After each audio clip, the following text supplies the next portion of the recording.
Hi, welcome to the Trauma Thrivers podcast. Delighted to have you with us. I'm Lebentz, your host, a psychotherapist, a trauma expert, and a survivor myself. Lovely to have you with us. The Trauma Thrivers podcast is for anybody who has been through any sort of developmental trauma or who has complex PTSD.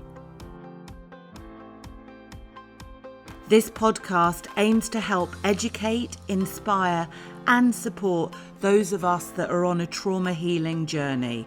We've got stories, steps, and various solutions to trauma to help you heal. If you'd like more information or tips or tools or strategies, please go to traumathrivers.com. You can also find this podcast on my YouTube channel, Lebentz Trauma Thrivers. If you'd like to join our community of thrivers, please find us on Facebook under Trauma Thrivers. Thank you so much for this month's sponsors, who are Silkworth Lodge in Jersey. Silkworth provide residential treatment for people with alcohol or drug addiction, alongside Silkworms, their support program for children aged 7 to 12 affected by the addiction of a family member. They've also got a new 13 to 18-year-old adolescent service. Silkworth provide real end-to-end support to all of those affected by substance misuse. So for more details, please go to silkworthlodge.co.uk. I really hope you're going to get lots out of this episode.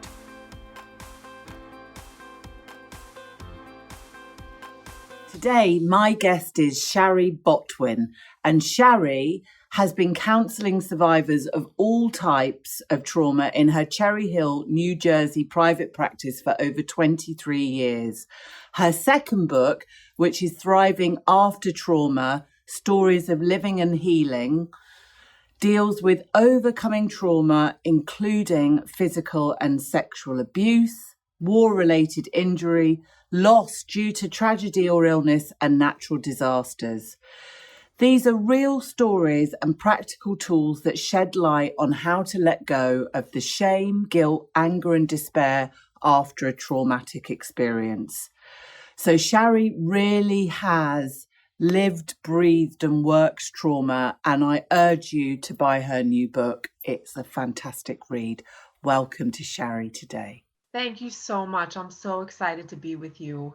And how did you get into trauma? Can we start with that? I know it's the same question I usually ask, but I always think that the listeners or the viewers want to hear a bit about you. Yeah, I think, when I was growing up, I always could picture myself helping those people that were somehow at a disadvantage. I always wanted to be that person who could help the kid that was getting bullied or the kid whose parent was sick. And on some level, I knew that I wanted to help them because there were things that I could relate to. Yeah. So I kind of spent my childhood in sort of a caretaker, not therapist, but a caretaker, peacemaker kind of role. And I never really knew why that was. But what I knew was it made me feel less alone. It gave me a sense of purpose. Sure. And I was always searching for that. That was one of the ways that I survived a lot of experiences that just felt at times unmanageable. So when I went to school, I majored in psychology. I didn't know I was going to be in the trauma field. I thought I was going to work in a school because I always wanted to help kids. But what happened was I got my master's in social work. And when I was getting my master's in social work, I was also at the beginning of my own recovery from childhood abuse. Okay. So I kind of did both things at the same time. My first job was in an inpatient and outpatient setting for eating disorders. Besides dealing with all the trauma that I was living in and experiencing, I also was struggling with many symptoms of an eating disorder. Okay. So when I got into that job, it just, again, felt like such a good fit because the patients, the residents were talking about things that I never could verbalize. They were talking about their feelings about their body. They were talking about all the symptoms. And one of the things that I noticed when I was working at the Renfrew Center was many of the patients that were there also had survived something pretty horrific. Yeah. And Okay. again, not trauma, meaning not just abuse, but people who were severely injured after training for the Olympics. I met many women who lost a parent or had a parent that was mentally disabled.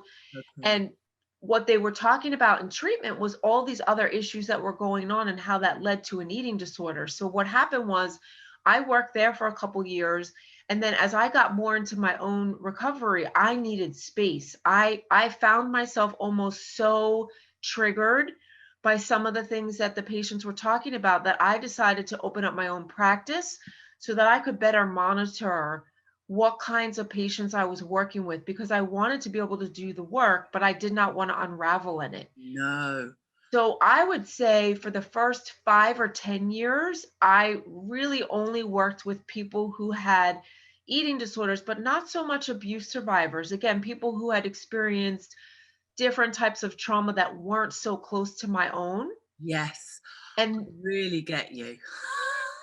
I really get you. In fact, oh, you know, talking about parallel lives and stories, I mean, my first job wasn't in an ED unit, but it was in an addictions unit. And very, very similar. I so resonate with you. I remember I used to drive across a park in southwest London home every day on my way home. And I remember my first year at the centre, probably because it was touching so much of my own stuff. I remember most days I would drive home in tears, you know. oh, But I spent 10 years there, mm. whereas you know, you got out after a couple and went into private practice, which sounds like it was a good plan for you. Yeah. It really worked because it allowed me to get adequate support. I could go to my therapy sessions and I could schedule my life around my own recovery. But when you say that about your ride home, Oh, I I can so relate to what you're saying. I yeah. wouldn't cry, but I would go home and just sort of sit in a chair and be frozen Yep, because totally. I didn't know what was getting triggered. I knew that I didn't feel okay, but I didn't know Yeah, why. yeah. And in those days, I mean, I'm going back, God, 20 years ago, but in those days, I didn't really understand so much that trauma was underneath addiction and eating disorders, etc., as we do now. We were kind of just treating the addiction. Yeah. We may have done a little touch on the trauma, but somehow I didn't connect those two yet in my own head. And I'm wondering if you experienced that and at what point you kind of went, oh my God, this ED stuff or addiction stuff, and maybe even our own stuff, that is actually trauma. Yeah. And you know what? It took me a very long time to really be able to put the pieces together. I think I figured out the connection in my own therapy. And then what I was doing in my therapy was I was bringing those sessions sort of like in my heart and mind to my work. And I could hear different people talking about all these awful things that they had lived through and how the eating disorder and at times addictions too, because I've seen both, they become they become the way to cope with feelings that we don't want to have to digest. Yeah, So totally. when I think of an eating disorder, and it could be any type, it could be anorexia, bulimia, binge eating, using those symptoms, it becomes the vehicle to suppressing the shame, to pushing away the despair, the anger. I've met some people, and we talk about this years into their therapy. They say to me that their eating disorder helped them to survive. It Yeah, kept them alive. And that I can relate to because growing up, I ate when I wanted to end my life. There were many times as a teenager where I contemplated ending my life. And there were times when I literally would picture myself driving my car off the road and then thinking about it, but I really want to be able to eat that whatever later tonight. And it was that thought that would help me stay on the road. yeah. To think back to that. Oh, And I'll never know forget. that probably we've got some listeners or viewers that are struggling with exactly the same at the moment listening to us. And then what do we say to them? What what do you say to them? How Yeah. do you make the link, and how did you start to put down those things and those coping strategies, which I guess is what we have to do to get to the underlying trauma, right? Yep, I think, one of the things that I try to do when I first meet somebody and they don't really have insight into where their eating disorder comes from. Sometimes I meet people who don't even know they're trauma survivors, because the word trauma, it's such a generic word. What does that actually mean? Some people think if I didn't go to war, then I don't have PTSD. People Yeah, still yeah, sometimes think that. So what I do in the beginning when I'm working with somebody is I ask questions like, what's the role of your eating disorder? Like, if I were to say to you, how would you describe your relationship with your eating disorder? Is it your best friend? Is it your abuser? Is it your source of comfort? I think that's the first step, to understand the role it serves, and also to be able to ask people questions like, what feelings would you be having if you weren't so obsessed with what you were going to eat, or you weren't so upset about the number on the scale? If you weren't thinking about that 24 hours a day, what do you think you would be thinking about? And that's when usually people start to break down defenses. I talked to this one young woman who I love, and she lost her sister when she was 8. She's 17 now. Her younger sister died of cancer. oh, And when we started talking about the days when she's restricting and what that leaves her feeling, sort of like feeling numb, and like, I feel like I'm alive, but I don't really feel like I have to deal with my feelings. As soon as I ask her, do you think if you were eating on that day, for example, the day of your sister's anniversary of her death, what do you think would happen? She just burst into tears in the session, because she has so much unspoken grief. She's been living her life every day from age 9. She was 9. Her sister was 8 when she passed away. oh, She's 17 now. And as soon as I say her sister's name, her eyes get all watery. And it's very scary. It's very uncomfortable to feel these feelings, especially when we can't fix it. Like, if she cries about her sister, it doesn't bring her back. So what she says to me is, what's the point of feeling all this? It won't change anything. And then we start talking about, because we need to help you to be able to live with this loss, not get over it, not forget about it, but integrate the feelings into your life so that you can have space for the sadness. But then as you feel the sadness and you let go of the symptoms, you can then live a fuller life. yes. So it's kind of what you're saying is, have the insight first, find out more about it. So kind of psychoeducate, look at the role that these coping strategies and what their kind of positive intention is for you in a way, and then start to process some of the feelings that haven't been processed yet. And the only other thing I'm thinking is, when we're doing that in the work, the other piece is to develop other options. So, like with this one young woman, when she's having a day where she wants to restrict, we together think about, what are your other choices? So you also want to put in that, in the treatment part of the process is developing alternative coping strategies. So I know for myself, when I was in my recovery and I would want to restrict, or I would be thinking about what I look like, I would say to myself, what else can you do? What are some other things? And as you have this dog next to you, beside you, one of the first things that I did was I got a dog. Did you? My Chloe, I'm telling you this, she's been Oh, gone now for 9 years, over 9 years. She's so in my heart. I got her because I wanted something to focus on besides myself. And I wanted courage. I wanted to be able to get out in the world and travel. I had hardly traveled. I had a King Charles Spaniel, which I'm sure yes, yes. No, they're all over London. gorgeous. Love that dog. She came to work with me. She came to my therapy with me. So when I was trying to recover from the eating disorder symptoms, I did things like go for hikes. I Lovely. used to take her to New York City and we used to go wandering around the park. I found pet therapy hotels and there's many of them in New York City. So she would, walk in the lobby with me.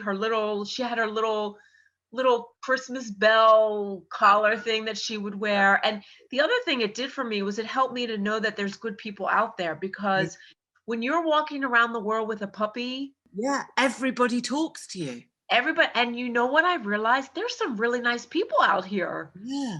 Yeah. There's like, before I had her, I just sort of was walking down the street, and I remember this when I would be in New York City, especially because I used to go there as a young teenager, 18, 19, young woman, I should say. And this would be what my thought was: stay away, like, get away from me, get Yeah. away, like, don't come near me, because I was so afraid of people.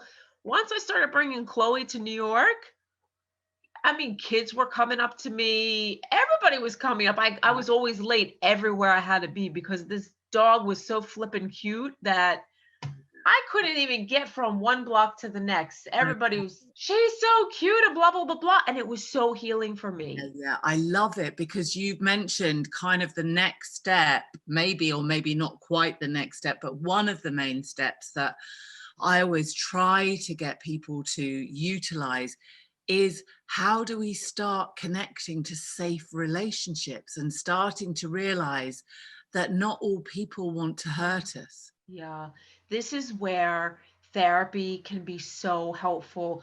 A lot of times people ask me, how did you find your therapist? Was she like a trauma specialist? How did she deal with what, you brought to the sessions? It wasn't her background. It was the way she conveyed caring. She had a look on her face that I had never seen before by somebody that was listening to me. I had never seen that. And within 3 or 4 sessions, while I had no idea where we were going to go in terms of my journey, I knew that I felt safe.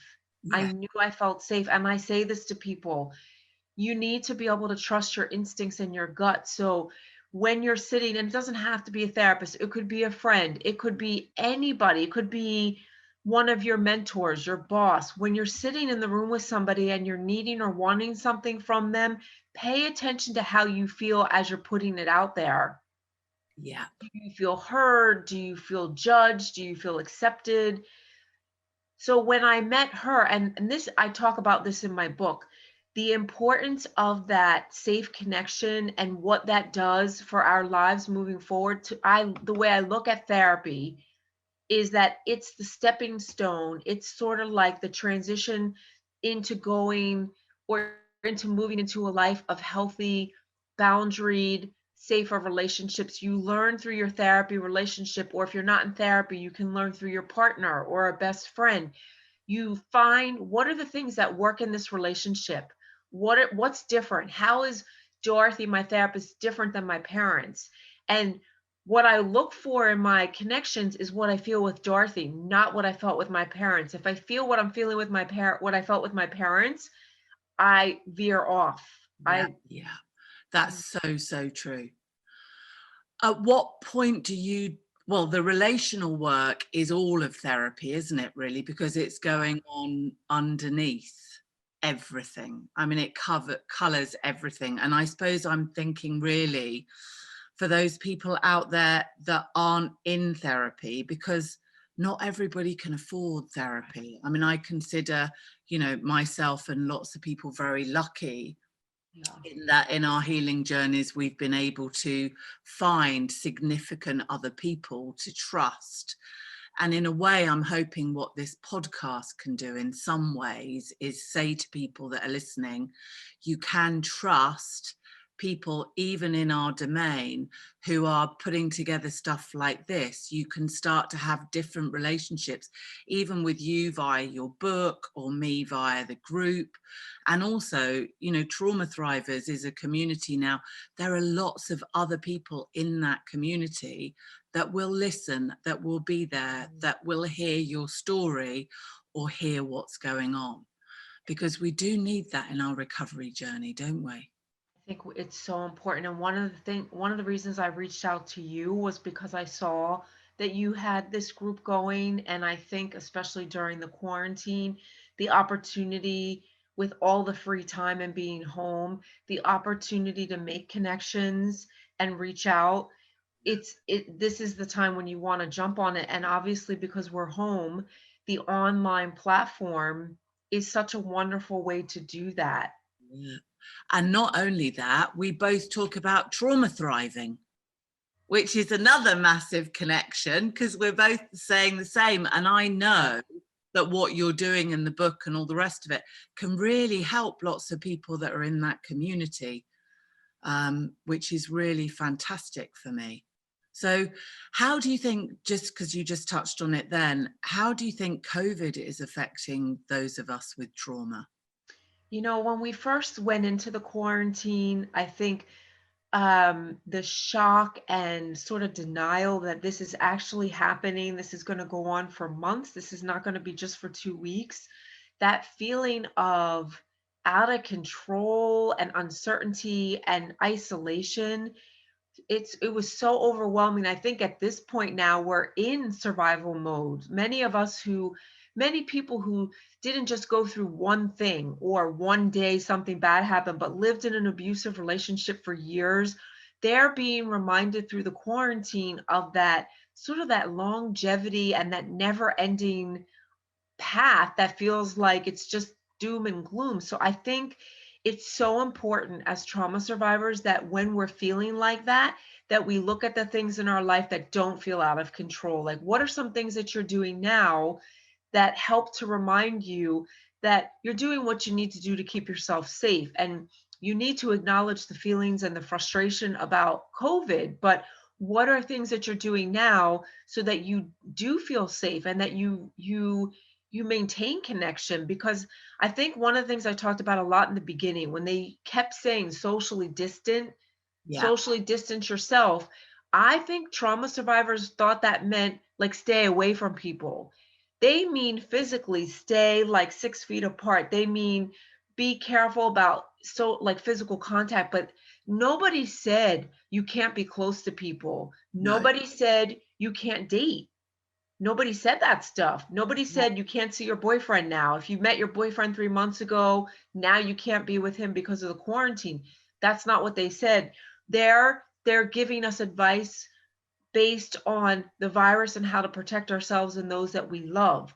But what I really think that, and I think people are starting to understand this now, we need now more than ever to be reaching out. And what we have to be open to is we just have to do it in a different way.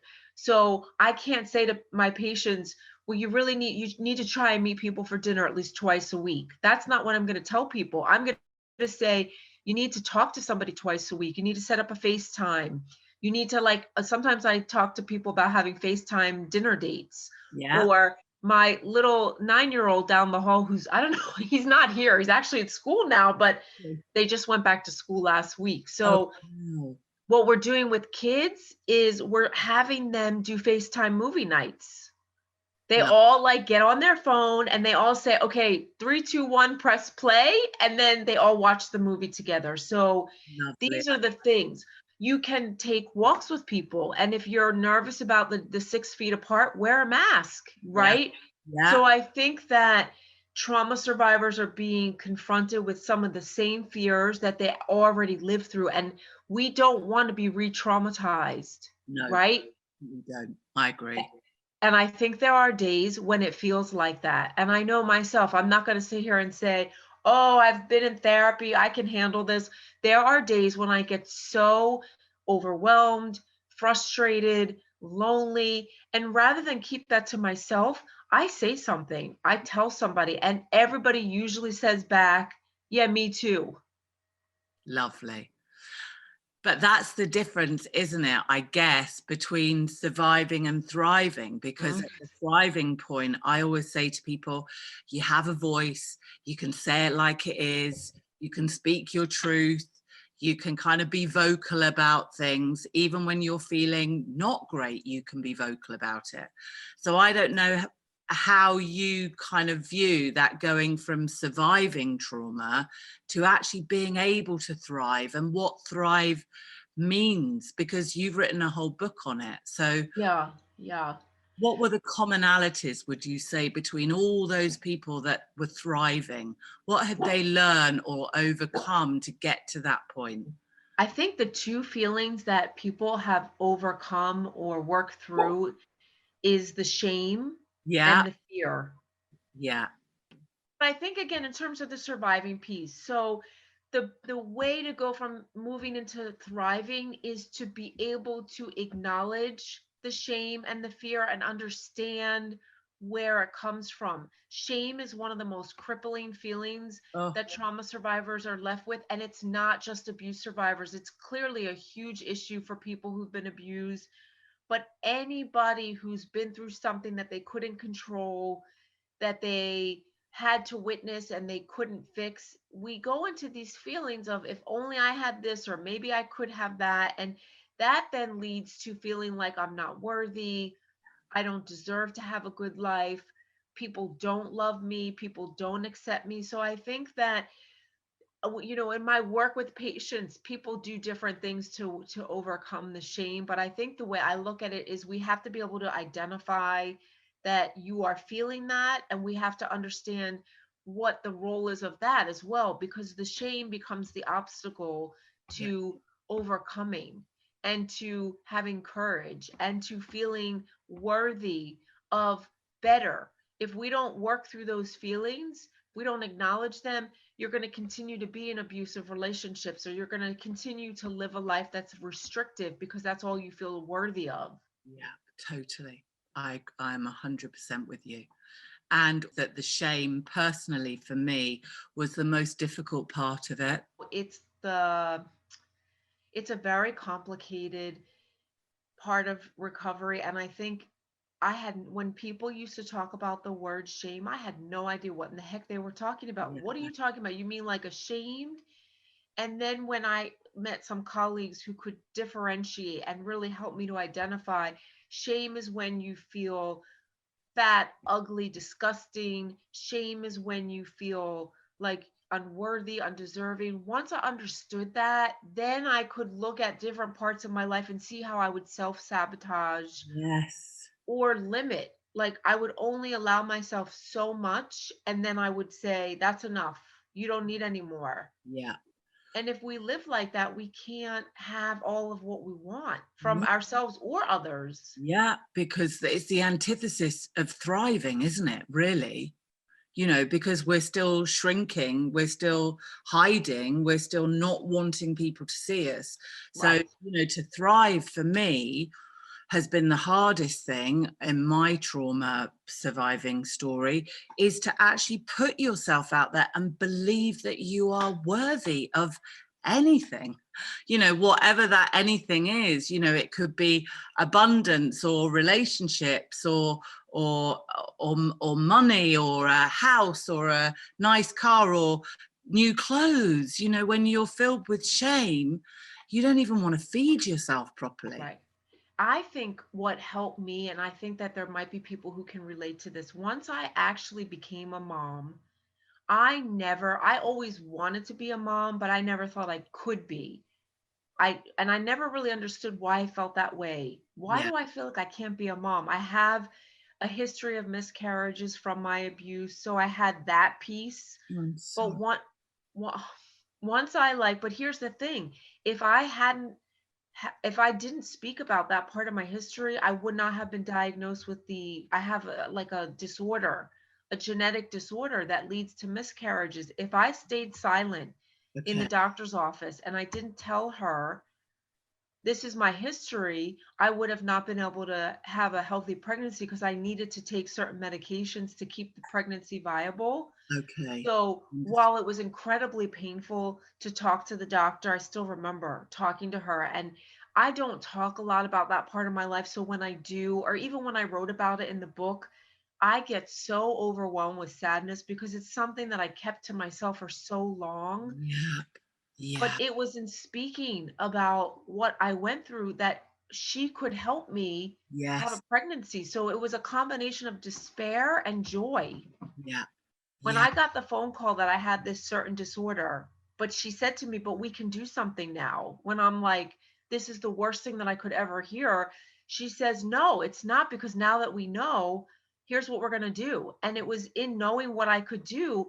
I had an amazing pregnancy, no issues whatsoever. Yes, I had to do daily injections of blood thinners, and it was, who wants to give themselves an injection twice a day? But No. every day that I gave myself that injection, I said, you're loving yourself and you're taking care of that little monkey that's growing inside of you. But Yeah. I think once I actually saw myself as a mom, when I watch myself hold Andrew as a little baby, when I could watch myself go into his room at night. He had really bad asthma as an infant, so he needed lots of nebulizer treatments. Okay. So when I went into his room in the middle of the night, I said to myself, you're not taking advantage of his vulnerability. You're loving him. And I would sit next to him, hold the mask on his face, and he used to take his finger and wrap it around my finger. And while I felt so bad for this little guy, he had such bad asthma, and it was very scary. Yeah. I walked out of that bedroom and I wrote about this, saying, look at how different you are as a parent. Yeah. Yeah. Look at what you're doing. You're not going in there doing horrible things to him. You're giving him medicine. And not only are you giving him medicine, but you're nurturing him in the process. Which is wonderful. Yeah. Wonderful. And breaking whatever the intergenerational pattern is. And also for me, and this is what I hear, is the hardest part with clients or anybody that we work with, or even maybe ourselves too, is bringing in our own internal nurturing parent, isn't it? To ourselves. And maybe if we can do it for somebody else or something else, be it a dog or a kitten, or dare I say, even a child, it shows us how to be so kindly to those parts of ourselves that need that nurture.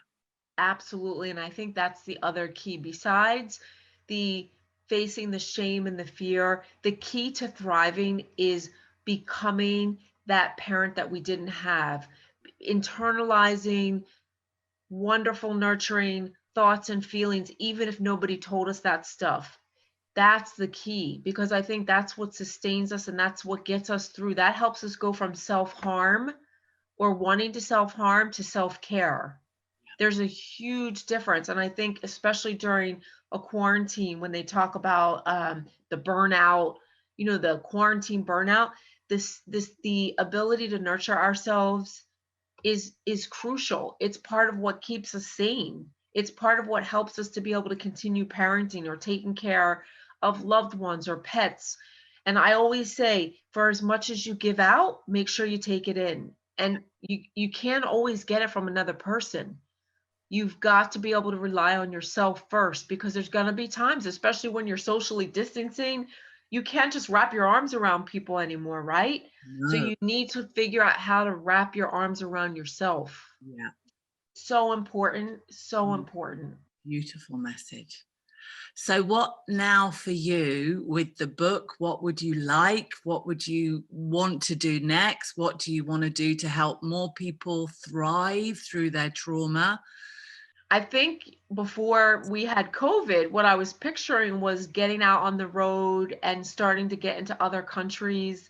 I'm doing that, but I'm doing it from my bedroom. But I think really what I want is I want the book to be printed in other languages.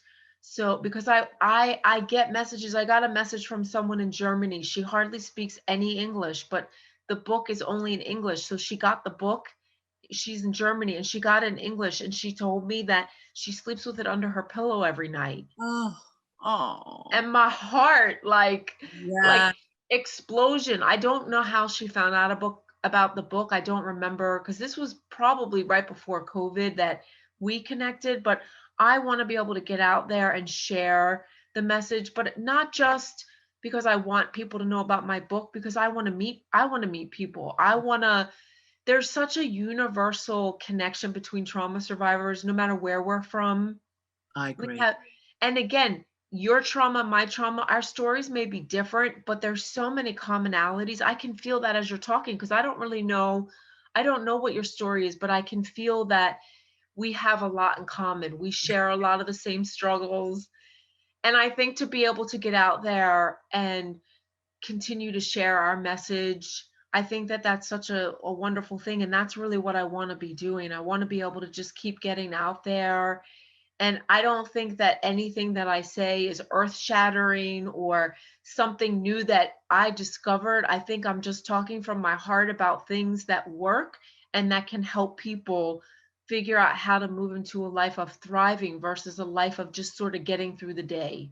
Yeah, I'm totally with you. And I wonder if there's some way post COVID, maybe in an ideal world, where we can phone each other and go, hey, how about doing a weekend seminar somewhere in America and the UK? And, you know, we get a lot of our trauma people together telling their stories of hope and inspiration, because I know that there's one thing that I'm really passionate about, and that is helping survivors realize they can, no matter how long it takes, they can get to a life where they can overcome it and thrive.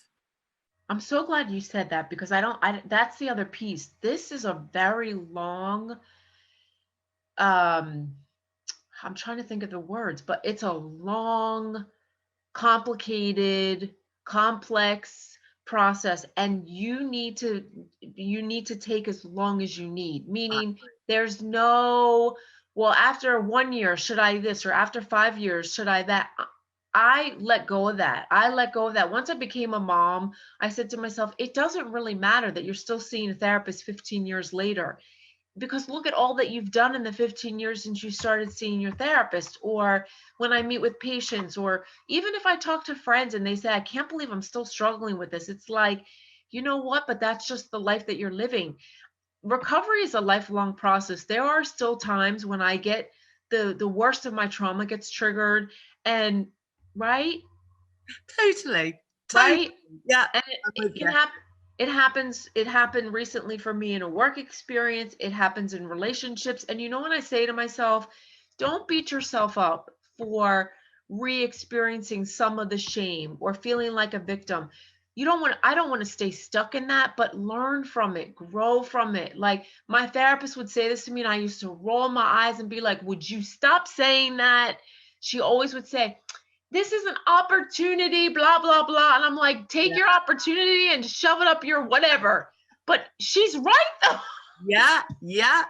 And as I saw very personally last Sunday, you know, when I was reactive rather than regulated, as I like to say, I thought, oh my God, you know, oh, there's that belief is still obviously there, that, you know, in the other breath, I say to myself, you know, it's just the next layer. It's just the next layer. Some more to take back to EMDR, you know. There you go. Yeah. Yeah. Right. And you're open to the idea that it's Totally. it's not like one day I can be like on my 50th birthday, which is in 4 weeks. Oh, you're a spring chicken. I don't know about No, I passed that a while ago. well, good. I can call you that day and be like, can you please tell me this isn't Yeah. happening? But to be able to just like, it's not like something magical is going to happen on my 50th birthday. There's probably going to be things that are going to happen on my 60th birthday, on my 55th birthday. I'm going to have to confront things as a parent. Yes. My little guy, he can push buttons that I didn't even know there was a name for. He It's can, amazing, isn't it? and you know what? I say to myself, you're the best thing that ever happened to me, Andrew Botwin, because he forces me, that little monkey forces me to look at things that normally I wouldn't look at. But he also brings out the best in me, like to be able to actually love and nurture something else and watch him skip down hallways, or he's playing soccer right now. And this is so healing for me. I could never play sports because I was so shut down and so insecure that as soon as I would get on the tennis court, that was my sport, I couldn't compete because I just felt horrible. Yeah. He goes out on the soccer field, and last weekend I watched him. This ball comes to him and he just went. And I'm like, look at him. He went to the ball and he just took it down the field and shot a goal. And then he started doing the Andrew Botwin dance. He does this like dance thing. And I watch him and I think, what a difference it is to be able to witness a child who's safe. And Yes.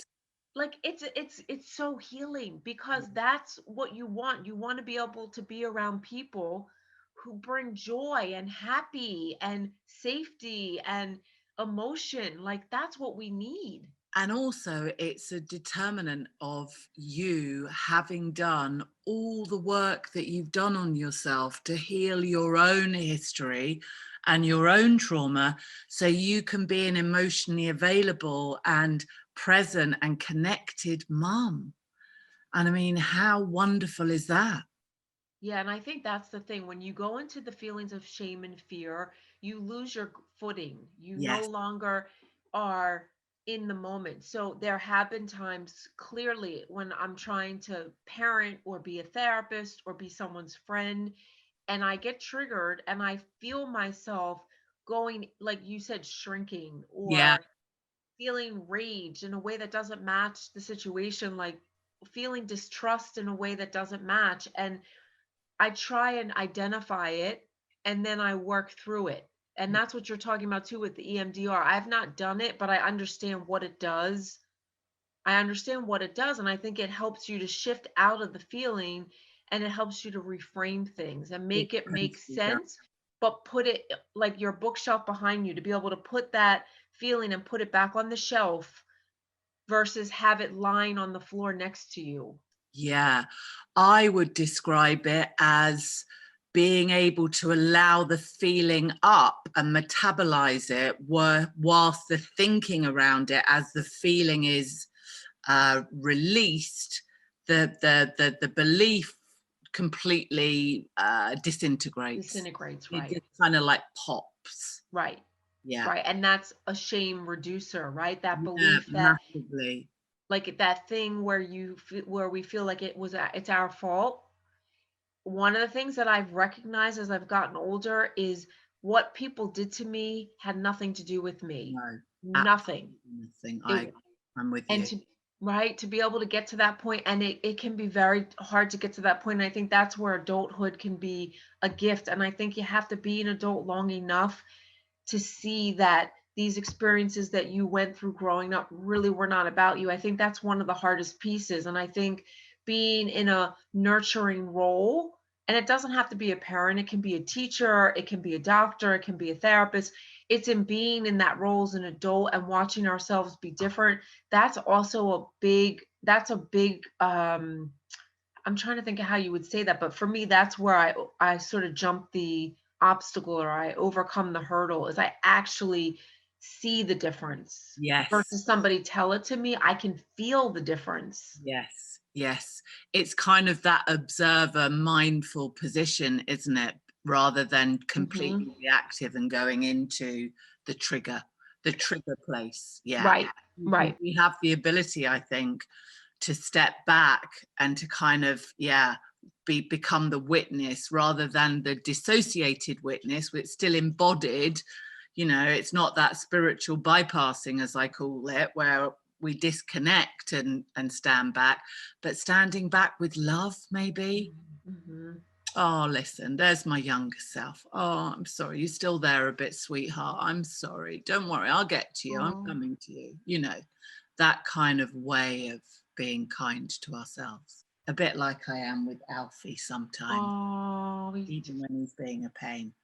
he's adorable. He's a little bit traumatized. So when you were talking about Chloe and everybody coming up and everybody petting her and her being, nice to people, Alfie, he won't let people stroke him.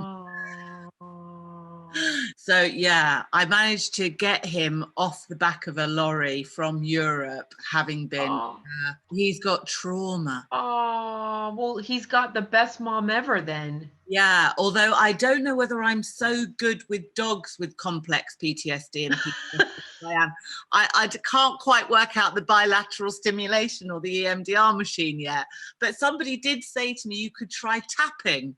Oh, right. Works for dogs, but I'm not quite sure how to tap, or what acupressure points you meant to use. But, there you go.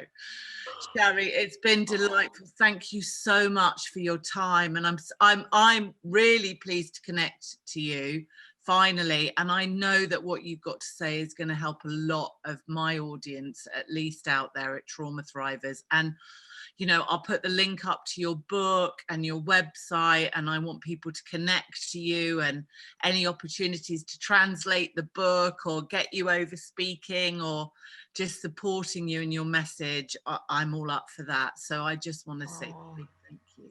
Oh, and thank you so much for having me. I couldn't wait to connect with you and go on air together and talk about all this. We certainly have a lot in common, it sounds like. Yeah, we do. And, anybody that wants to maybe ask you more questions or any feedback, maybe at some point we'll do a live one or something and see what questions are fired at us. Maybe that's for later on down the line.